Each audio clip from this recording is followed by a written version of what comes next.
$95. Or this $15,000 boat for only $325. You can do it because Sale of the Century is coming back. Yes, the show that features incredible, fantastic bargains is coming back. The truth of the matter is it never left. Right now, you're looking at the highest-rated program in all of Australia. Not just the #1 game show. It's the #1 any show. Sale of the Century is #1, period. In the United States, Sale of the Century was on NBC every day at 11 a.m. from September 1969 through July 1973. Who was the host? The ever-popular Joe Garagiola. Laura, you gotta wait a minute there. Gotta keep your man cool. Here it is. This is a car if you answer it correctly. The last question of the $200 trio of questions. Please don't shout out the answer. Here we go. For the car. One of the early pioneers in the creation of the atomic bomb was an Italian-born physicist. Name this man who won the Nobel Prize in 1938 for his experiments with radioactivity. Fermi. Fermi is right!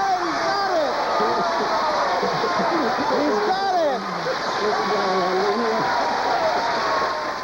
Did the audience love the show in the United States? You better believe it. Look at the numbers. A 38 share, a 39 share, a 40 share.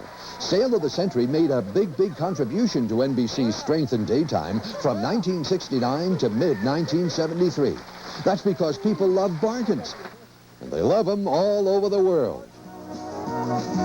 It's no different in England.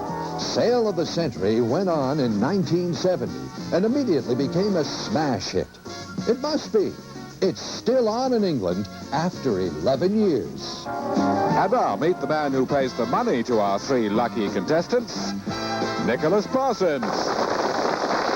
Thank you very much indeed. Hello and welcome to the Sale of the Century.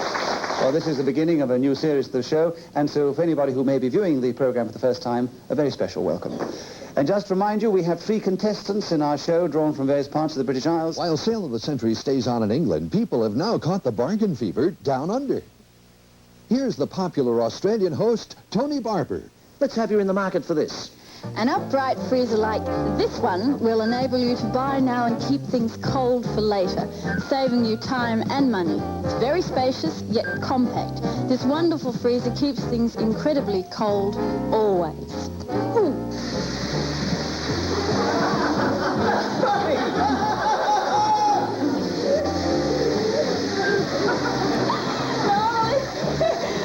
Normally $615. Tonight, nibbled right down to $11 from Leonard and the Sale of the Century. And we now cross to the buffet at the Hilton.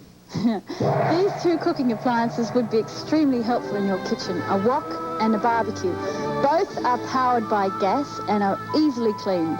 They will cook everything, especially if you like cooking Chinese.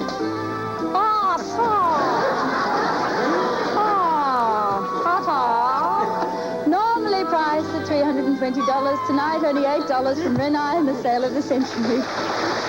This fabulous 22-inch color television set will give you clear, natural pictures and full, rich sound with its 2 speakers and push-button controls in a superbly made cabinet. Priced at $775, our price only $50 from National Panasonic and Sale of the Century. Imagine owning this magnificent fur designed by Pierre Cardin from beautiful natural China mink. Superbly styled, it features a blouson waist, batwing sleeves, and ties neatly at the neckline. Normally priced at $2,600, our price only $195 from Seymour Cornelius and Sale of the Century. And the audience gets involved with Sale of the Century not only because of the bargains, but also because of the questions. Last 3 questions, nothing in the game. Name the English poet who drowned off the Italian coast in ATS, Jean. Shelley. Percy Bysshe Shelley's right. Go to 35. Which sea did the Romans call Mare Nostrum? Yes, Arnold. Mediterranean. Mediterranean is right. $40 apiece, each, in front. Who was the American general in World War II who became President of the United States, Jean? Eisenhower. Eisenhower's right. 3-way tie. 3-way tie. What a game. What a game. What a game. We go to tiebreakers. First correct answer will win this match.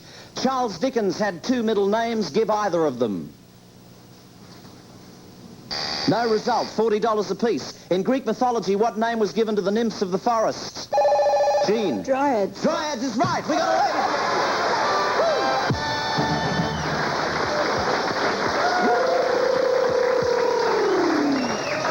That was a good one. Which face and good luck? Michael Landon. Michael Landon. All the best. Money. Here's the go. 25 hits the front. Last 3 questions, the championship questions, and 50 plays 50 in front. In which country did the famous philosophers Diogenes, Aristotle, Bob? Greece. Greece is right. Go to 55. On what date did Australia officially become one nation? Mary. 1901, January the 1st. That's correct. $55 apiece. Last question coming up. Kevin, you cannot win. You're too far away. You may answer, but you can't win. This is the final question. Can you give me a word beginning with H, which tells me what chamomile is? Mary. A herb. That's correct. Can you? And always on Sale of the Century, the dilemma for the contestant is, should I buy now or come back and play again? I now pose you with this question. You may leave the show tonight and drive off in the $38,034 Mercedes, not to be seen again for some time, or come back tomorrow night and play for the car and everything else here, total value $64,000. And you have 10 seconds to talk it over with Kathy and see whether we get you back tomorrow night.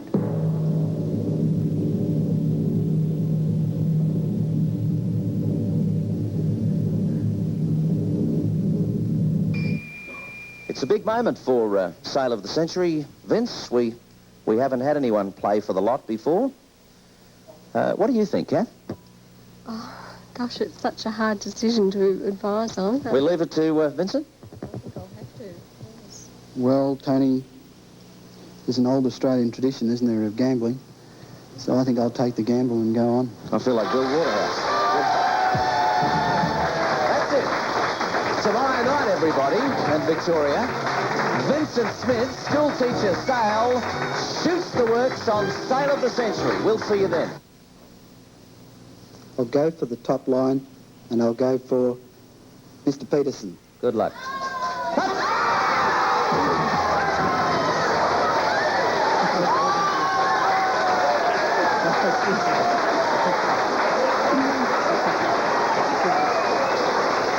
Game, set, and matched. Well played, Sam. Thank you very much. People just love Sale of the Century. But don't take our word for it. Here's what McNair Anderson said. They're the A.C. Nielsen of Australia. By the end of 1980, more than twice as many people watched Sale of the Century than watched Family Feud. And more people watched Sale of the Century than watched MASH. And that includes women between 18 and 39. And more people watch Sale of the Century than watch 60 Minutes. And that includes women between 18 and 39. And more people watch Sale of the Century than watch Dallas. That's why Sale of the Century is coming back. People are people no matter where they live. In Brisbane or Boston, in Melbourne or Milwaukee, in Sydney or St. Louis. We've had 4 years on NBC. We're going into our 11th year in England. And now we really got our act together. We're #1 in Australia. That's why Sale of the Century is coming back.